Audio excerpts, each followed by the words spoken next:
السعار القاتل الصامت.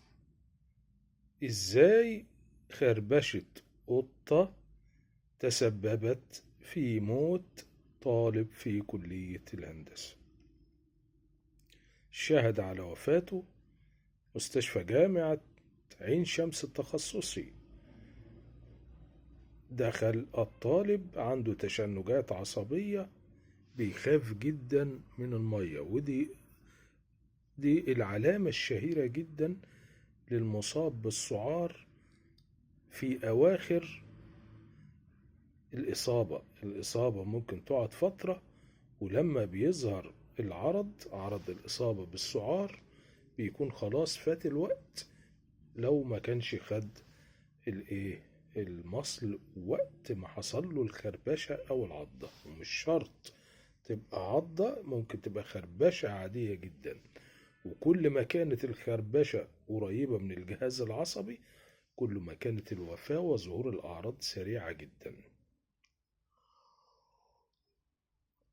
كلنا بنربي قطط وكلاب وحيوانات أليفة في البيوت وبنلعب معاها، لكن ما بناخدش بالنا ان لو القطة او الكلب خربشت، حتى مش شرط عضت الشخص واصيب بالسعار، ان هو لازم ياخد المصل، لان كده هيؤدي الى هتتسبب في وفاته وقت ظهور الاعراض.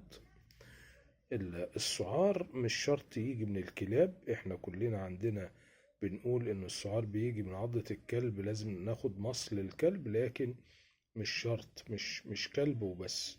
الغريبة ان هقول لكم ان كمان ممكن يكون البرص او الصرصار او الفار او الحمار او الكلب او القطة، اي حد منهم اتعرض ان هو يتعدي يجيله عدوى السعار، ينقل العدوى للشخص اللي هيخربشه.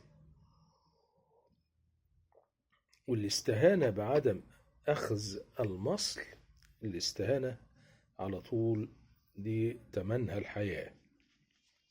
الطالب بتاعنا المرحوم بتاع قصة اليوم، طالب في كلية الهندسة، لما وصل للمستشفى وظهرت عليه الأعراض وتوفى، سألوا والدته، قالت ده من حوالي 6 أشهر خربشته قطة، وهما ما خدوش في دماغهم ولا ادوله المصل، وظهرت عليه الأعراض بعد 6 أشهر وتوفاه الله في الحال. لأن مرض السعار ملوش علاج، أول ما بيظهر ملوش علاج. خلي بالكم من أطفالكم، من أولادكم، حتى الناس الكبيرة هتخلي بالها.